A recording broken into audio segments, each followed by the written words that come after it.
Assalamualaikum warahmatullahi wabarakatuh. Welcome back to my YouTube channel. Oke, jadi seperti janji saya kemarin sudah sempat buat video tentang perjalanan saya. Nah, ini perjalanan orang nih. Kira-kira bagaimana perjalanan masa SMA-nya. Jadi konsepnya masih tetap Jauh. masa SMA, masih berapa tahun yang lalu? 5 tahun yang lalu? 5 tahun. 5, 6, 7 tahun yang 5. lalu. Kan mulai kelas 1. Oh iya. Wah, sudah sejauh itu. Jadi nanti kita akan tanya-tanya kepada orang ini. Kita tidak tahu orang ini siapa. Silahkan perkenalkan diri. Halo, nama saya. Kenapa? Halo, nama saya Andy. Saya adalah sekarang dia adalah seorang mahasiswa Fakultas profesi Kedokteran Universitas Airlangga. Nah, seperti itu. Jadi di sini kita langsung aja tanya-tanya ke dia bagaimana masa-masa SMA-nya. Oke, pertanyaan pertama adalah yang pertama. Pada saat Anda SMA kelas 1, apakah Anda sudah mempunyai cita-cita untuk menjadi seorang dokter? Jadi dulu itu cita-cita saya sebenarnya menjadi seorang guru. Karena bapak dan mama saya kan juga guru. Terus? Nah, cita-cita menjadi seorang dokter itu muncul ketika kelas 2 SMA sebenarnya. Jadi waktu itu awal mulanya sebenarnya unik. Jadi awal mulanya itu berawal dari memang karena saya ada keturunan Jawa, jadi keluarga di Surabaya juga banyak. Waktu itu mama itu menelpon sama keluarga yang di Surabaya. Terus ngomong-ngomong, ngobrol-ngobrol, katanya kenapa Andy itu tidak disuruh masuk ke Surabaya saja, kuliah di Surabaya untuk melanjutkan waktu itu. Terus ya setelah itu saya search, katanya di situ ada salah satu universitas yang bagus, katanya Universitas Airlangga itu. Kemudian pertama kali search di Google itu yang muncul itu Universitas Airlangga, yang muncul itu adalah patung Fakultas Kedokteran. Berarti itu kelas berapa? Itu kelas 2. Kelas 2 kita sudah mulai merasa ingin menjadi dokter atau jadi awal mulanya memang tidak pernah di planning, tidak pernah direncanakan seperti itu, karena melihat Fakultas Kedokteran Universitas Airlangga itu gedungnya bagus. Dan disitulah awal mula saya tertarik untuk masuk kedokteran. Jadi awalnya sebenarnya berarti karena gedungnya. Oke, jadi begitulah ya cerita orang tuh pasti berbeda-beda. Jadi kalau saya kan dulu memang dari awal sudah didoktrin untuk menjadi dokter. Kalau dia tuh baru ada cita-cita jadi dokter setelah kelas 2 SMA. Dan kalau saya dulu tuh di planning. Jadi mulai dari kelas 1 SMA itu sudah di planning bahwa arahnya ke sana. Tapi kalau dia sama sekali tidak di planning, tanpa planning sama sekali. Oke. Kemudian pertanyaan kedua nih, pas Anda SMA, apa sih yang bisa membuat Anda tuh bisa masuk ke kedokteran gitu? Kan tidak di planning nih. Kira-kira apa yang kenapa kok bisa masuk ke kedokteran gitu? Ya, jadi memang karena saya memang dari SD itu sudah sering ikut kompetisi ya. Kompetisi dari SD itu yang saya ingat, saya ikut kompetisi IPA matematika. Waktu SD itu disebutnya MIPA. Kemudian pas MTS itu juga berlanjut, masih sering ikut kompetisi juga. Pernah ikut lomba pidato bahasa Inggris sama beberapa olimpiade. Terus waktu lulus MTS itu saya sempat masuk pondok dulu. Oh iya. Mondok. Kenapa Anda tahu? Saya nggak tahu, Pak. Kok bilang iya? Oke, terus? Kemudian waktu masuk pondok itu hanya bertahan sekitar 8 bulanan karena waktu itu sakit ya. Jadi disarankan untuk pindah kembali. Nah, di situ saya pindah ke Alia. Jadi pas di Alia itu waktu pertama kali pindah itu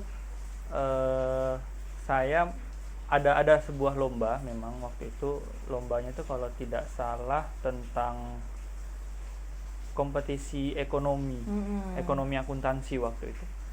Nah kemudian tapi dia jurusan IPA. Nah waktu itu saya jurusan IPA, jadi saya jurusan IPA tapi ditarik untuk mengikuti lomba ekonomi akuntansi. Nah kemudian waktu itu adalah satu-satunya lomba yang saya ikuti waktu aliyah dan lolos sampai ke tingkat nasional. Waktu itu di Malang, lombanya di Man 3 Malang, itu saya dapat medali perak dan juara 2 ya? Juara 2 ya. Dan itu adalah satu-satunya sertifikat nasional yang saya punya dan yang saya gunakan untuk mendaftar ke Fakultas Kedokteran Universitas Airlangga. Tapi di luar itu juga ada beberapa sertifikat semacam lomba-lomba provinsi, kemudian lomba-lomba kabupaten seperti itu. Berarti awalnya memang sudah tidak di planning, terus memang dari awal sudah kompetitor dalam artian sering ikut kompetisi. Sebenarnya tidak ada yang menarik sih sebenarnya ya. Terus Anda nih sebenarnya juara berapa sih selama di SMA? Apakah juara atau ranking ini berpengaruh dengan masuknya Anda di Fakultas Kedokteran? Di SMA ya? Di SMA itu alhamdulillah sih sejauh perjalanan itu selalu satu umum sih. Alhamdulillah. Alhamdulillah ya. Ini sombong. Oke, tidak jadi ada unsur sombong ya, tapi memang menjawab sesuai faktanya. Ya, jadi memang dari kelas berapa Anda juara 1? Dari kelas 1 SD. Dari kelas 1 SD sampai kelas 1 SMA memang dia tuh hobinya juara 1, hobinya juara 1. SD-nya di mana, Pak? SD-nya waktu itu di SD 9, sekarang di Kolaka itu namanya berubah jadi SD 3 Lamukato. Terus SMP-nya? SMP-nya di MTS atau Madrasah Sanawiyah Negeri 1 Kolaka. Terus SMA-nya? SMA-nya sempat 8 bulan di Pondok Pesantren Baitul Arqom, Polinggona. Kemudian setelah itu pindah ke Madrasah Aliyah Negeri 1 Kolaka dan selesainya di situ. Nah, seperti itu, seperti itu guys. Jadi tiap orang tuh berbeda-beda. Jadi dia juga jalannya seperti itu. Kalau misalnya orang bilang kalau masuk kedokteran tuh harus juara 1, harus selalu ranking, itu bisa jadi. Tapi di kesempatan lain juga ada juga orang yang tidak ranking di sekolah, dalam artian tidak juara 1 tapi dia bisa masuk kedokteran, karena kan untuk masuk kedokteran bukan hanya satu jalur ya. Kalau di zaman kita dulu tuh ada SNMPTN, SBMPTN, jalur mandiri. Benar. Sama nggak tahu jalur-jalur yang lain lagi. Tapi kalau Bapak nih masuk lewat jalur waktu itu SNMPTN sih waktu saya. SNMPTN dan memang sudah targetnya di Surabaya berarti ya, karena memang ada keluarga. Sudah sempat target di Surabaya, terus daftarnya di sana. Awalnya daftarnya 2 ya, saya daftar di daerah sini juga di Sulawesi Tenggara 1, kemudian sama di Surabaya.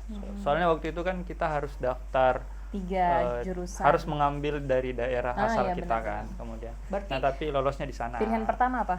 Pilihan pertama itu Fakultas Kedokteran UNER. Kedua? Pilihan kedua Fakultas Kedokteran Gigi UNER. Yang ketiga? Kemudian yang ketiga Fakultas Kedokteran Halu Oleo. Oke, sekarang pertanyaan. Maruf ya, FK semua ya. Karena memang jurusnya cita-citanya, harapannya saya di sana. Ya, semenjak kelas 2 itu memang besar cita-cita saya untuk menjadi seorang dokter. Awalnya sempat ragu juga sih sebenarnya. Soalnya kan dulu saya fobia sama darah. Kemudian kalau misalnya lihat orang kecelakaan gitu pasti nggak mau nolong tapi lari sembunyi. Iya benar, lari sembunyi. Tapi semenjak kelas 2 itu memberanikan diri dan sudah mulai bulat tekadnya, akhirnya ya betul-betul mencari jalur bagaimana caranya buat bisa masuk ke Fakultas Kedokteran. Oke, pertanyaan selanjutnya, apa kesulitan Bapak nih selama masa SMA? Dalam artian kan selama mungkin SD sama SMP kan memang tetap jadi kompetitor nih. Nah pas SMA ini apa sih kesulitannya dalam menjalankan, harus ikut kompetisi, harus belajar dan lain-lain? Apa kesulitannya? Sebenarnya kesulitannya ada iklan lewat. Sebenarnya kesulitannya cuma satu ya, konsisten. Oke. Konsisten teguh sama pendirian. Soalnya kan kalau masa-masa SMA itu kan kebanyakan anak-anak membuang waktunya, kemudian maksudnya membuang waktunya sia-sia, membuang waktu secara sia-sia, kemudian lebih banyak main daripada belajar. Nah, sebenarnya itu yang paling susah sebenarnya, memanajemen waktu, bagaimana caranya waktu itu bisa menjadi sesuatu, bisa menghasilkan sesuatu yang berharga. Ya, benar.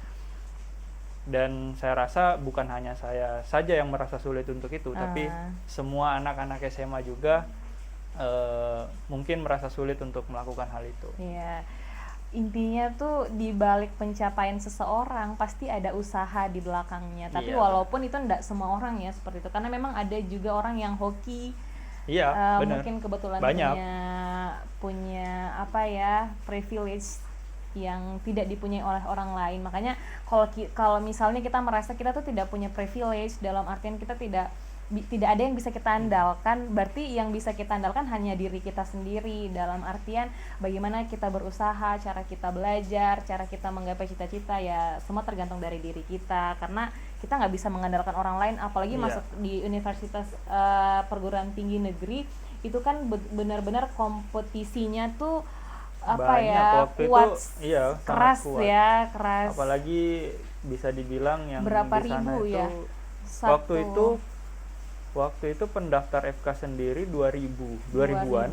Kemudian yang diterima hanya 300-an itu sudah termasuk pendidikan bidan. Iya ya, 150-an lah.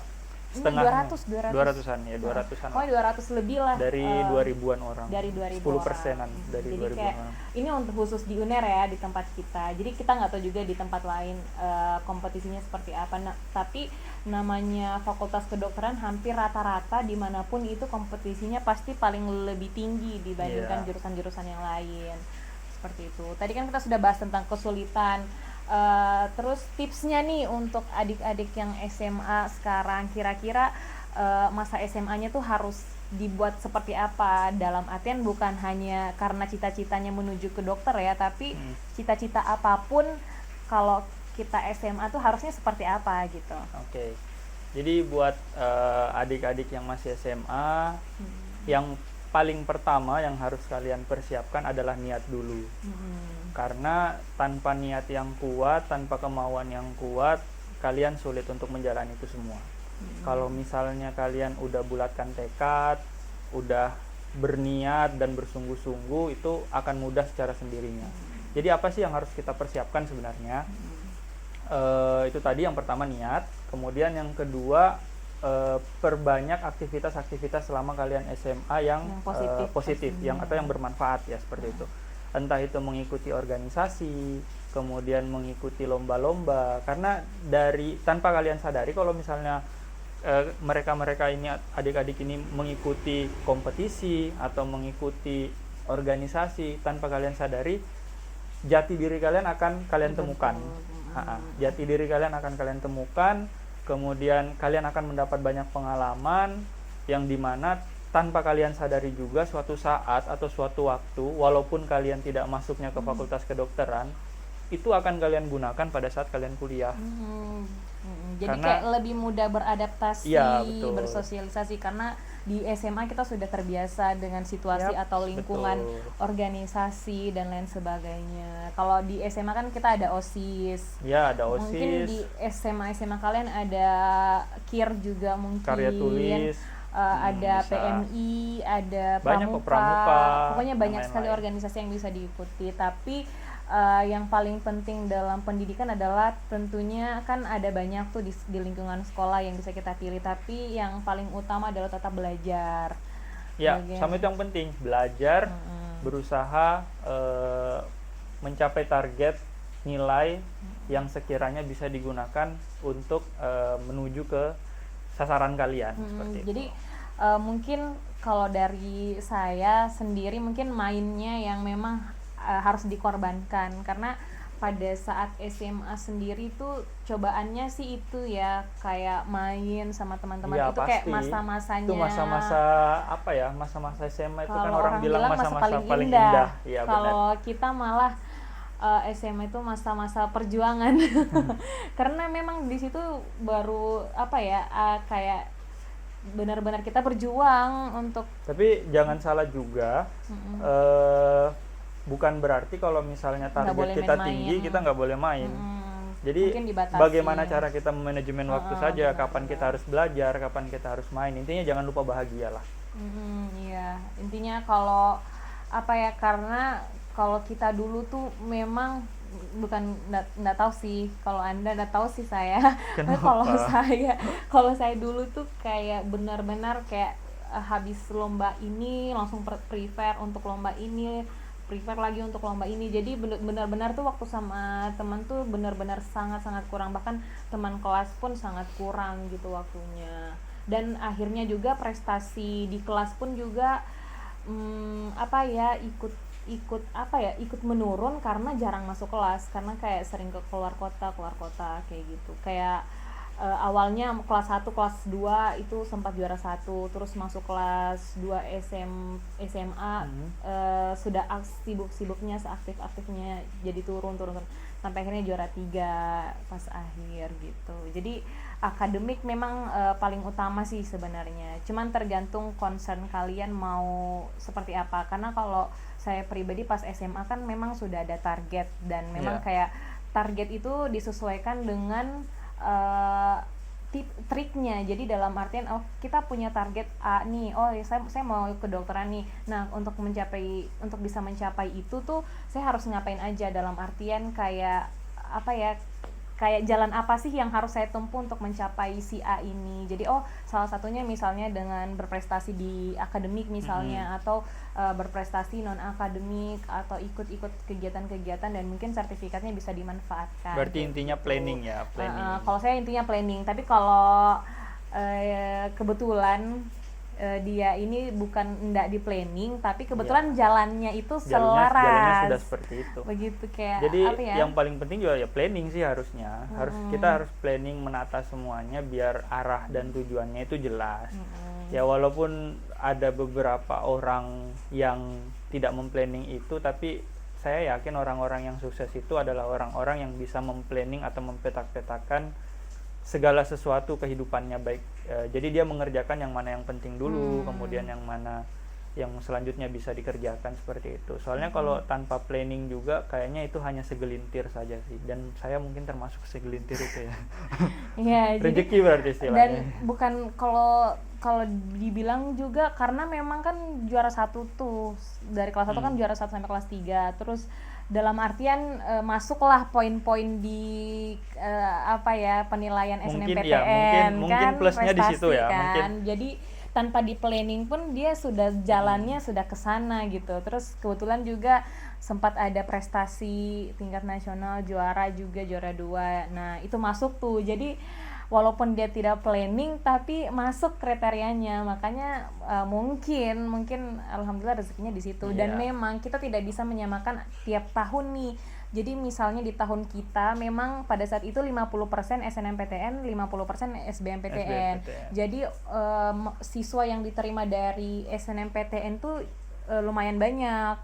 Nah, sementara dengan makin tahun ke tahun itu SBMPTN makin kurang, tuh SNM-nya makin dikurangi kuotanya, jatahnya tuh makin kemudian kurang, diperbanyak ke SBMPTN. Dan mungkin tahun kedepannya juga akan berubah lagi, tergantung bagaimana masa kalian jadi nanti. Kebijakannya tuh berbeda-beda, jadi kita nggak bisa juga menyamakan antara tahun kita dengan tahun teman-teman. Jadi misalnya nih teman-teman mau kita ikutin deh tips-tips kakak itu karena mereka pada saat itu seperti ini, tapi jadi makanya tuh belum ini tentu. hanya gambaran Ini secara umum, gambaran dalam arti kita hanya menceritakan kisah kita.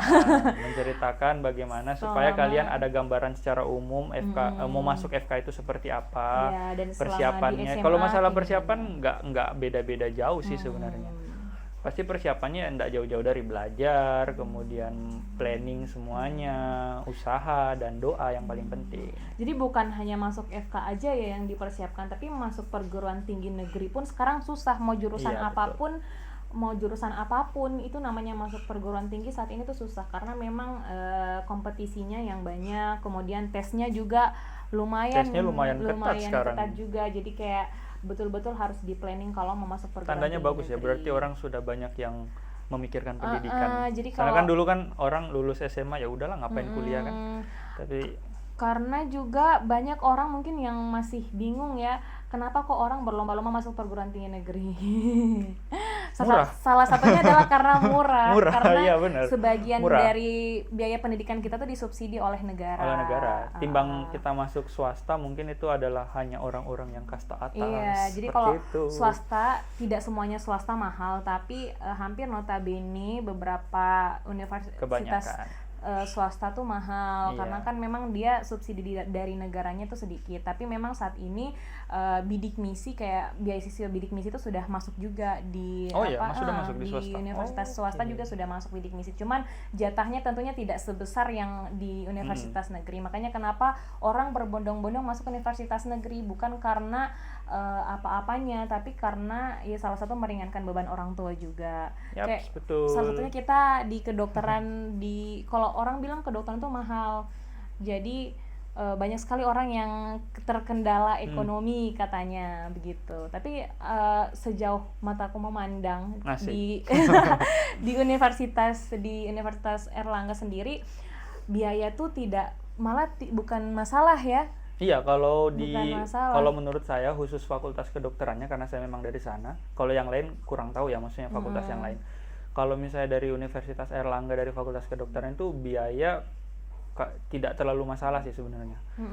Karena orang bilang kan kadang kedokteran itu misalnya mahal lah, SPP-nya harus segini, sekian harus juta. bayar uang bukunya harus segini. Dan itu menurut saya, mungkin kami berdua pun tidak merasakan hal itu. Dan kita merasa masih sanggup untuk membayar semua biaya yang dibutuhkan di sana. Jadi kan Seperti itu. apalagi paling mahal biaya hidup sih. Iya, Karena di hidup. kota besar itu aja sih. Terus kalau kita kan kalau di universitas negeri kan ada namanya UKT, sistem uang kuliah tunggal. Iya. Jadi benar-benar kita masuk tuh tidak bayar. Dalam artian bayarnya tuh bayar buat SPP. Jadi bukan bayar awal kuliah masuk. Kan kalau misalnya anak SMA masuk bayar uang masuk. Kalau di universitas negeri tuh tidak. Kita nggak tahu apakah semua universitas negeri seperti itu, tapi hampir mayoritas rata-rata universitas negeri itu rata-rata masuknya tuh bayar UKT saja, atau mungkin ada uang gedung, tapi kalau di UNER sendiri tuh nggak seberapa sih, dan itu pun bisa dicicil. Kalau SPP sendiri itu uang dengan sistem uang kuliah tunggal itu kita beda-beda. Jadi SPP-nya dia sama SPP saya itu berbeda dan beda jauh. Jauh. Jadi sesuai kemampuan finansial Ya, banyak yang orang dinilai tua. kok. Kalau SNMPTN itu, kalau SBM SBM juga. beda. SBM juga. Sama-sama. Oh. SBM pokoknya jalur masuk negeri lah kayak gitu. Kalau SNM kan dipertimbangkan dari pendapatan orang tua, pekerjaan orang tua, jumlah saudara yang masih sekolah. Jadi tuh banyak kriteria-kriteria pertimbangan yang nanti di mana itu menentukan jumlah UKT yang harus kita bayar berapa. Iya, benar. Seperti itu. Jadi kalau kita sendiri UKT-nya tuh ada yang kita di bawah 8 juta. Ada. Kita SPP-nya tuh di bawah 8 Iya, di bawah juta 8 dan juta. setelah itu tuh sudah tidak ada pembayaran. Kayak pembayaran praktikum, katanya ada pembayaran Iya, di praktikum. UNER nggak ada Kita, sih. Itu udah include ke uang semua UKT udah semuanya. include. Jadi Mulai kayak, dari orang bilang kan paling takut di FK itu kan buku kan. Kalau buku sih kadang beli sendiri, tapi kan buku itu bisa lebih fleksibel. Kalau dia fleksibel. beli buku, kalau saya tidak beli buku. Kadang jadi bisa beli buku, minjem, kadang bisa bisa. pinjam, kadang bisa fotokopi. Kemudian ada juga orang yang bilang, ini nanti kalau misalnya anatomi beli mayatnya mahal, dan itu di sana kita nggak beli mayat Kita sama tidak sekali. beli Kita mayat. pakai mayat atau pakai kadaver Kadaver. yang sudah disediakan sama universitas, dan itu itu pun hasil juga dari UKT. pembayaran Jadi- UKT udah masuk ke situ. Jadi tidak ada sama sekali pembayaran selain dari UKT. Iya, betul. Kayak gitu. Oke, mungkin itu saja. Ada Iya. yang mau ditambahkan? Paling Terakhir. pesan-pesan Oke, ya buat adik-adik ya. Kalau misalnya kalian merencanakan diri kalian untuk masuk ke Bukan perguruan hanya tinggi, kedokteran, bukan benar. hanya kedokteran, ke perguruan tinggi. Perguruan tinggi negeri. Ya, perguruan tinggi negeri ataupun swasta, Ya, boleh, gitu boleh, ya, ya. swasta. Semuanya tetap tentunya harus ada persiapan. Yang seperti tadi yang saya bilang, kalian harus bisa mengatur waktu, karena dunia SMA itu berbeda dengan dunia universitas. Benar. Kalian harus mulai belajar mengatur waktu, kapan kalian harus bermain, kapan kalian harus belajar. Kemudian mempersiapkan persyaratan-persyaratan yang sekiranya dibutuhkan untuk masuk ke bebas tes, perguruan misalnya tinggi atau SNMPTN. jalur-jalur tertentu yang bisa membantu kalian lebih mudah untuk masuk. Itu kalian harus persiapkan dari sekarang. Dan tidak ada kata terlambat ya, walaupun kalian sudah kelas 2 atau kelas 3, itu masih tentu kalian masih bisa berusaha untuk mempersiapkan itu semua. Sampai jadi nggak ada kata terakhir. terlambat sampai kalian dinyatakan lulus. Iya. Kemudian berusaha coba mencari-cari link buka-buka Google atau bagaimana cari informasi-informasi tentang universitas yang kalian inginkan. Benar. Terus kalian harus pantau kira-kira pendaftarnya tahun kemarin berapa, kemudian tahun ini berapa, apakah ada penurunan. Terus nanti kalian bisa masuk kalian bisa masuk di tahun sekian, kira-kira pendaftarnya berapa. Itu kalian bisa kira-kira kok semuanya. Supaya apa? Supaya kalian nggak asal daftar kosongan gitu dan berharap lulus, tapi kalian survei dulu, itu yang penting. Sama minta restu sama orang tua, itu yang paling penting, dan berdoa. Nah, jadi itu teman-teman, kurang lebih ceritanya seperti itu. Jadi kalau misalnya teman-teman masih ada yang mau ditanyain, khususnya anak SMA ya, karena memang konten awal-awal konten ini mulai dari video kemarin sampai video hari ini, mungkin video besok lagi, mungkin kita memang akan fokus concern ke anak SMA untuk mungkin memberikan sedikit kayak pengalaman dalam artian jangan sampai kita terbawa arus, mengikuti arus, tapi mengikuti arus yang salah seperti itu. Ya, dalam artian tidak memplanning, walaupun memang seperti yang saya katakan bahwa kuliah itu bukan satu-satunya cara untuk sukses, bukan satu-satunya cara untuk kalian bisa mendapatkan uang, bukan satu-satunya cara untuk kalian bisa mendapatkan sesuatu yang besar lah, tapi ya mungkin tapi ini adalah salah satu caranya, walaupun ini bukan satu-satunya cara. Oke, itu saja mungkin dari kita. Terima kasih Bapak atas sama-sama Ibu atas tanya jawabnya, pengalamannya, dan untuk kalian yang ingin bertanya silakan komen di bawah ini. Thank you for watching. Assalamualaikum warahmatullahi wabarakatuh. Dadah.